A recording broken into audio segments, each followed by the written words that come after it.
So in this lecture, I want to talk about a new reaction. It's pretty sort of fundamental to carbonyl chemistry, and that's the reaction of carbonyls, in particular ketones and aldehydes,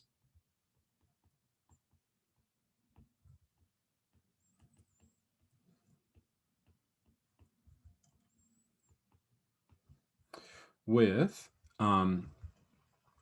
amines and related nitrogen compounds.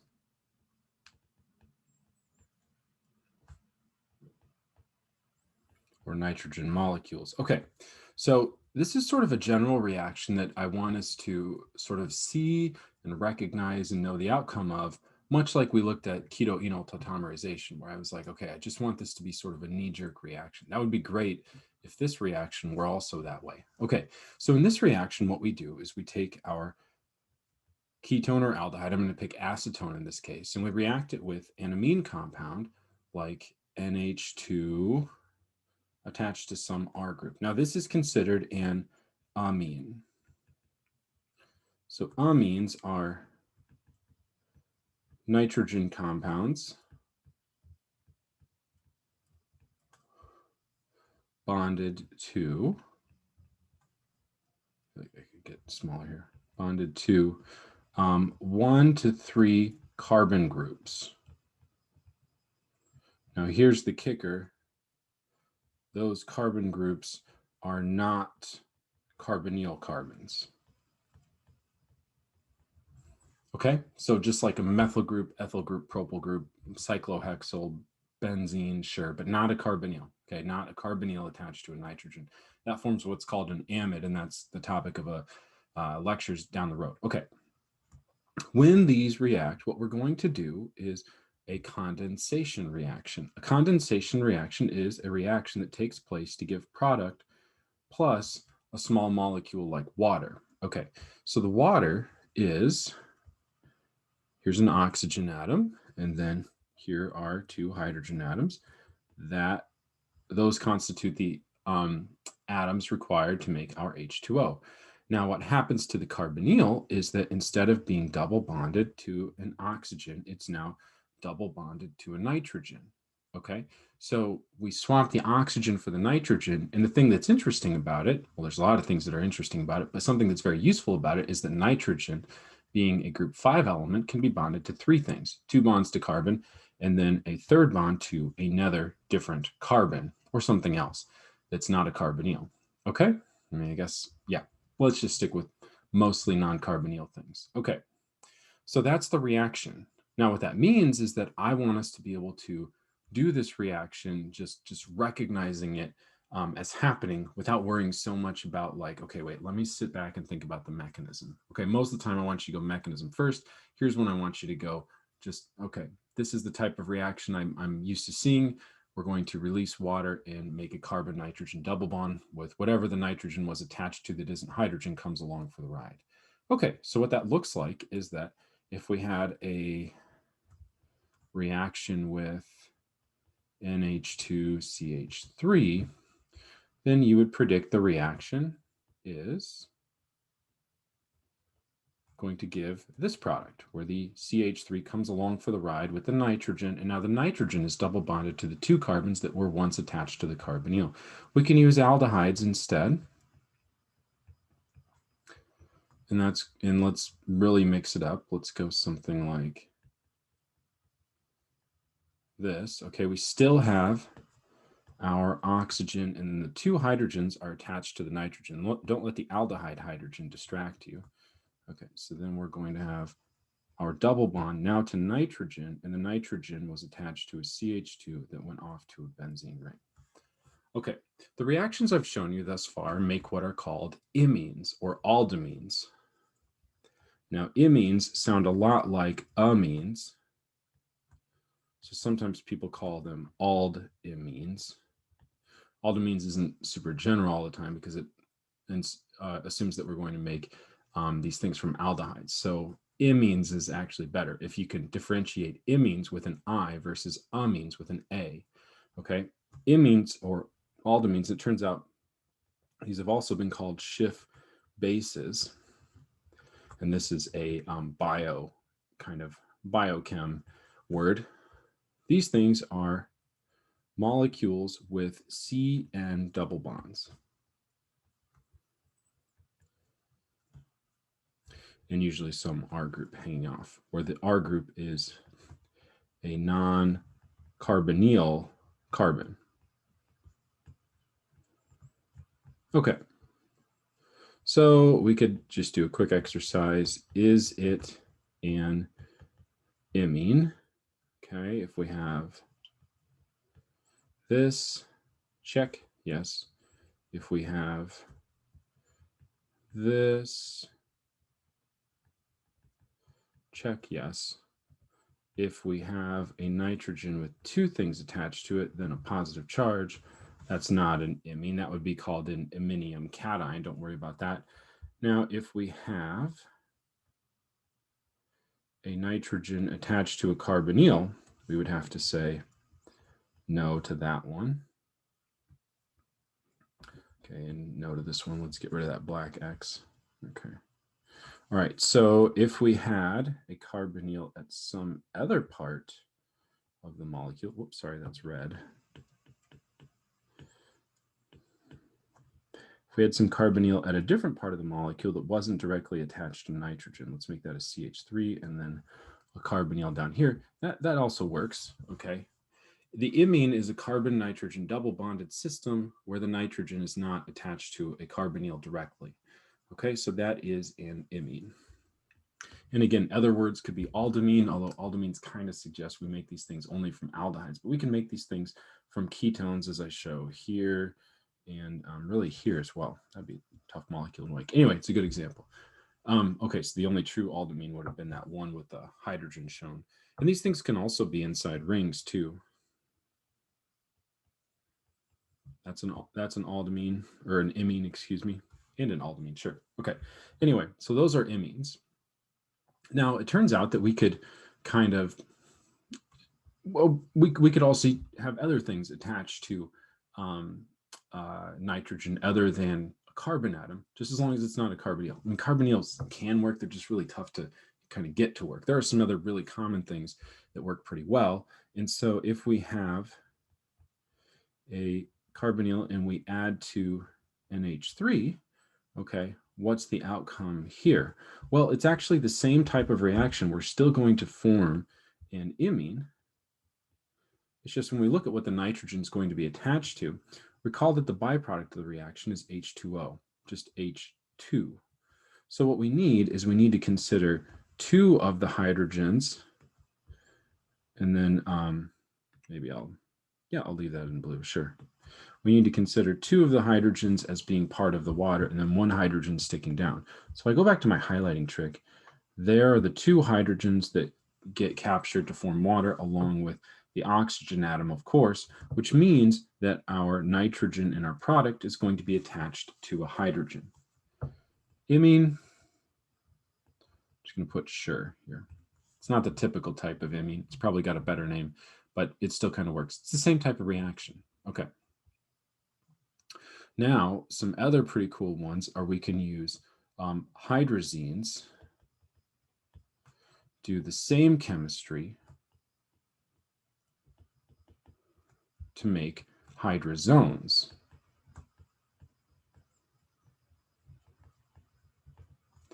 Hydrozenes do the same chemistry to make hydrozones. So what's hydrazine? So hydrazine is NH2 attached to NH2, or NH2 is attached to NR2, just as long as we have two hydrogens to give away to the oxygen to make water. Now the outcome is virtually the same. It actually proceeds by the same mechanism, and everything's the same except that our NH2 that's now attached to an NR2 takes with it that NR2 to form the product. So in our product, we're going to have a carbon-nitrogen double bond, and now we're just attached to an NR2. The product of this is called a hydrazone. Now, if we had symmetric hydrazine with NH2 on either side, then instead of R2, I would write NH2. The byproduct is still water here. Okay, so again, that NR2 could be NH2 if we use parent hydrazine, which is the two NH2s stuck together. We just need to find a way to give the two hydrogens away to the oxygen to make water in our condensation reaction. Okay, so that's one. We could also take, I'm going to mix it up and use an aldehyde in this case, but we could use acetone still. We could make, I'm going to give myself a little space and add some words in front of this. We could do the same thing, but with a hydroxylamine, NH2 attached to OH. So this is a hydroxylamine. And the outcome is, well, we've got nitrogen double bonded to carbon, and now we're taking with us an OH instead of the NR2 or the NH2. We still get H2O as a byproduct of this reaction because it's a condensation reaction. Just needs an NH2 and an H2O. Okay, so this is a process that forms an oxime. So these are nice words to have in your back pockets. So hydroxylamines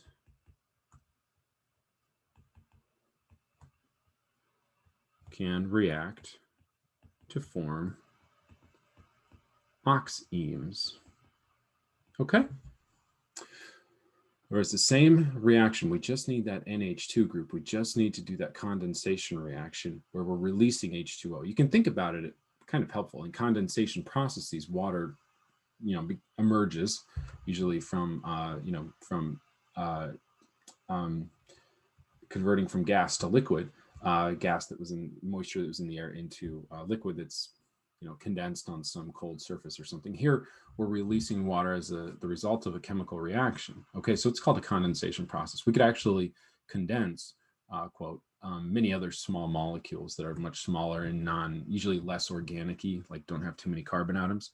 But for the most part, the condensation reactions that we're going to see, and we're going to see a lot of them going forward, I'll just find a way to release water. It's important to note with these condensation reactions, you want to have in the back of your mind, okay, this is a condensation reaction. I'm going to recognize that. I'm going to recognize that a byproduct is water. That really helps with understanding the mechanism. Speaking of that, let's get into the mechanism here. So the mechanism for imine formation.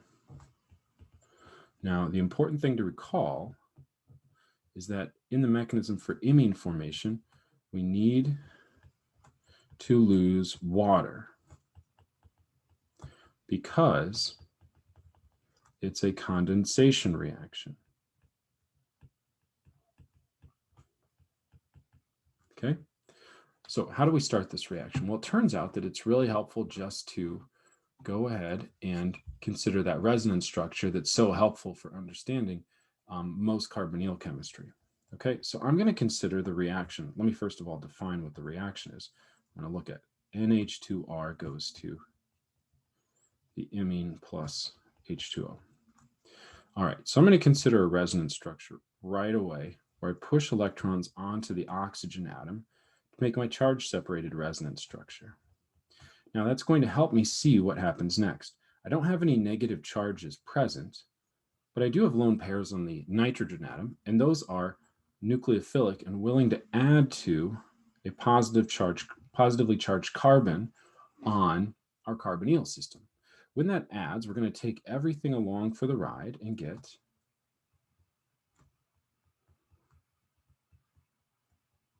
this structure. Now the nitrogen is positively charged, and we know that because we started with neutral overall species and we need to finish with an overall neutral system. Here the oxygen is negative, countering the positive charge in the nitrogen.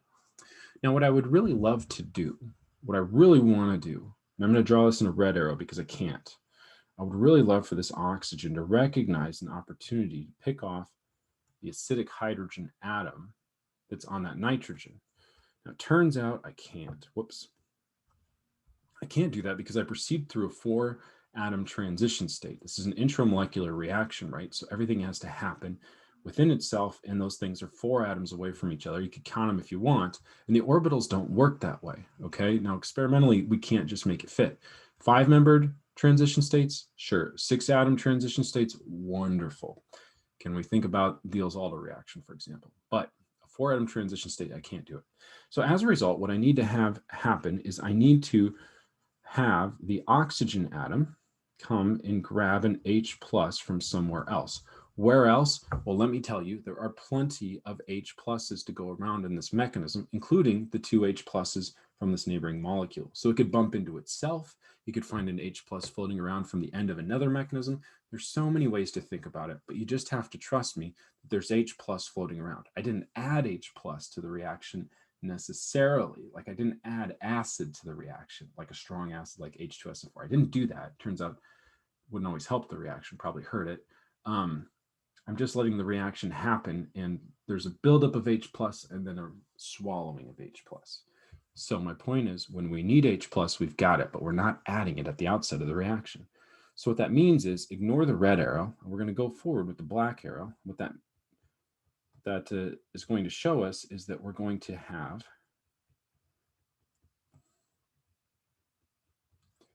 this species. Now we're neutral on the oxygen, but we're overall positive on the nitrogen. We could get rid of that positive charge if we dump a hydrogen. We just let a hydrogen fall off and neutralize that positive charge on the nitrogen. That's going to be neutral because we now have a lone pair on the nitrogen. You could go through the formal charge calculation if you want, or determination, whatever. It's a quick, group 5, 3 bonds, 2 lone pairs of electrons, we're at 0. The product here after that little process is that we're going to have an H plus floating around. The H plus could be used in that previous step, or what we could do is we could let the H plus react on the oxygen atom. Now you might be like, wait, why does it react on the oxygen atom? Maybe even some of you are aware that nitrogen species are typically better bases than oxygen species in their neutral state. These are all great points.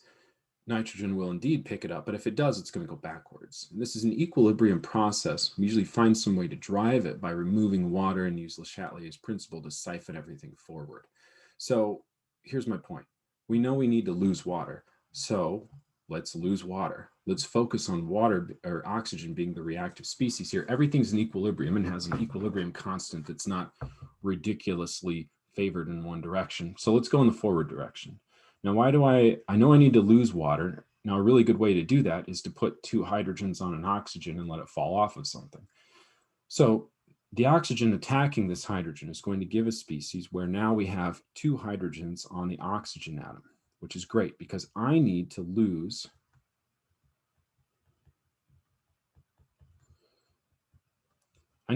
that oxygen as H2O. It turns out that if you have an oxygen with 2 hydrogens and a positive charge, that's a really good leaving group because you just make water.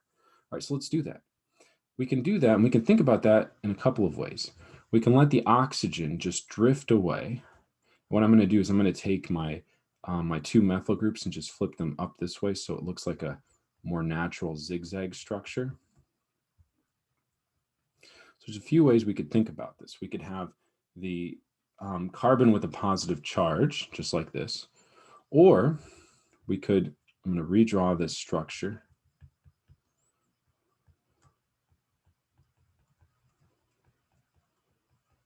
We could have the nitrogen come down to make a carbon-nitrogen double bond and push the oxygen off that way. That would give rise to this species, which is now positive on nitrogen. You might be like, well, which is it? Which mechanism is it? Turns out they're the same mechanism because these 2 structures are resonance structures of each other. They're different depictions of the exact same molecule. So wait, is the lone pair pushing off the oxygen? Yeah, you can see that from one of the resonance structures. In fact, that lower right resonance structure is better. Whereas the oxygen is falling off by itself and making a stable carbocation. Yeah, you can see that from the top resonance structure. Both resonance structures are depicting the exact same molecule, are depicting the exact same molecule, but they're showing different depictions. Different kind of insights can be gained from either one of the resonance structures. So they both work. Both processes are fine. Now, at this point, it's a simple lose the hydrogen to neutralize the positive charge. That gives rise to the final product. And you might be like, okay, so I have to go from the lower right resonance structure. No, because you could just take that hydrogen and dump it down here to neutralize the positive charge this way. Those are the exact same processes. The electron density is just kind of mashing into the molecule in different ways, but because everything's from resonance structures, if two things are resonance structures of each other, they can get a product just using maybe a different number of curly arrows or a different style of curly arrow depiction. Okay, so both of those will be correct. And I'm aware of the multiple possibilities here. Now, what's the outcome of this? We get our imine, check, we've made our imine, and we've generated H+. So you're like, wait, H+ is a byproduct for the reaction. No, we had to kind of borrow an H+ earlier, if you recall. Okay, up here, that H+ that we borrowed earlier came from the H+ at the end. Just trust me, we have enough H+s going around to facilitate this transformation, particularly if we find a way to drive water off. So that's one thing we typically do, is usually boil the water away during the course of the reaction. So every step here is in equilibrium, but if you're pulling water away, you're driving the reaction forward. Okay, so that's imines. What I want to do before we end today is look at a variant of this reaction where we have a different type of nitrogen species, and that's the enamine. So enamines are a reaction of carbonyls, and this is again ketones and aldehydes, with what are called secondary amines. Secondary, primary, tertiary stuff with amines is a little awkward. What secondary means is that we have, instead of an NH2, we've got one H and two R groups. And those R groups could be the same or different. Maybe I'll make them different by adding a little prime here. That poses an issue because when we do our reaction with our secondary amine now and our carbonyl, how do we form water as a byproduct? Right? Okay, so let's highlight some atoms here. So we've got oxygen, the centerpiece of our water. Now we need two hydrogens. One is certainly going to come from here. Turns out the other one is going to come from a hydrogen at the position next door. We call that the alpha hydrogen. I'm gonna hammer that nomenclature in a couple of lectures. Don't worry about it too much right now. But there are 6 hydrogen atoms on the carbon atoms directly attached to that carbonyl carbon. Any one of those could fall off and serve as our second hydrogen to the formation of our enamine. Okay.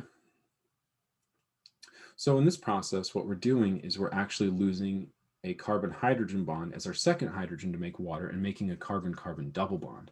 You're like, why can't I make a carbon-nitrogen double bond? Well, you do. En route to that, you make an unstable carbon-nitrogen double bonded system. Why is it unstable? Well, we have two R groups, R and R prime, forcing us to have a positive charge at the nitrogen atom. I'll draw these arrows in just a second, but what happens next is a hydrogen next door is going to fall off to make a carbon-carbon double bond and push electrons up and onto the nitrogen to give us our lone pair. So this carbon-nitrogen double bonded species is our intermediate, and it's formed by the exact same mechanism as what we saw above, except we need a little bit of help shoving off our last hydrogen to balance the reaction so that we make sure that all of our hydrogens are accounted for. Okay, so this is an enamine. It's kind of like an enol, an ene alcohol. This is an enamine. Enamines are these like nitrogen-based systems. Okay, so again, we have our enamine. And let's look at the mechanism for the formation of the enamine.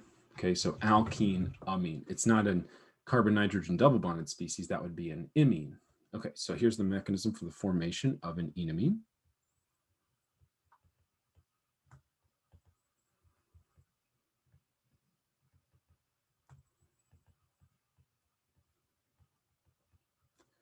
Okay, what we're going to do is consider the reaction up above to give our enamine. Okay, now what this looks like is we're first going to draw the resonance structure where we have charge separation. We're basically going to go through the exact same steps that we did before, except at the end, we don't lose a hydrogen on the nitrogen, we lose a hydrogen on a carbon atom. So we're going to go through the exact same mechanism. So I'm going to go kind of quick here. But first of all, we consider that resonance structure where we have a positive charge in the carbon atom. It's going to accept electron density from the nitrogen atom. Again, this is the exact same as what I just covered, so don't worry, too much about throwing new stuff at you. We just have an R prime group instead of a second hydrogen. Okay, so it's this point we need to borrow a hydrogen from further away in the mechanism. That's going to give rise to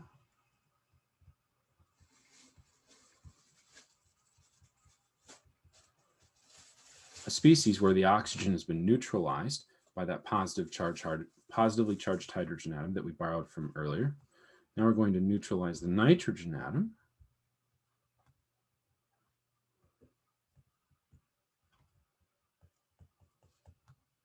And release an H+.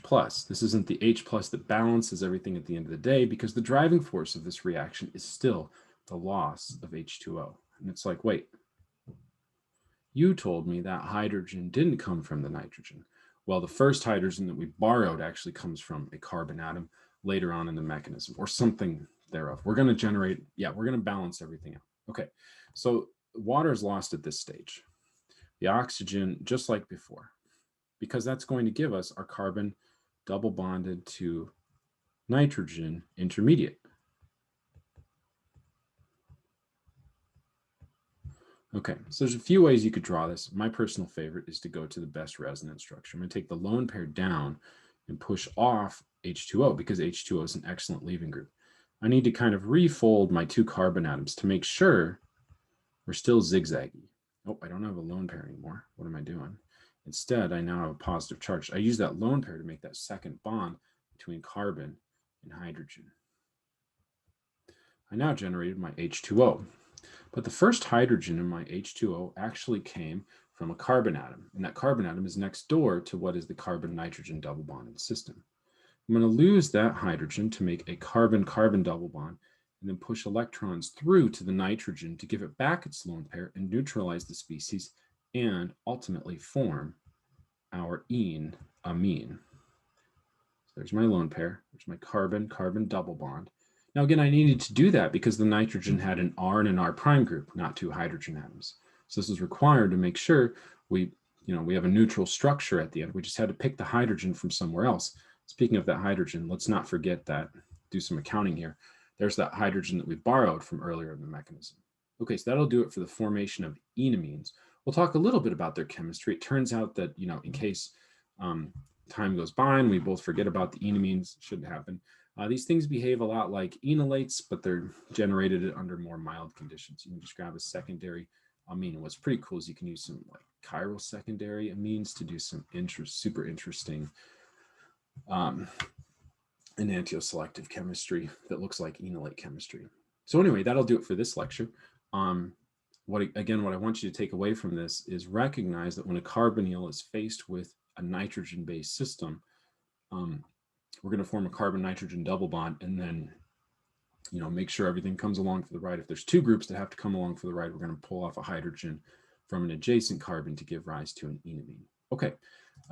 Hopefully this is somewhat clear. These can be some longer mechanisms. Go ahead and practice them.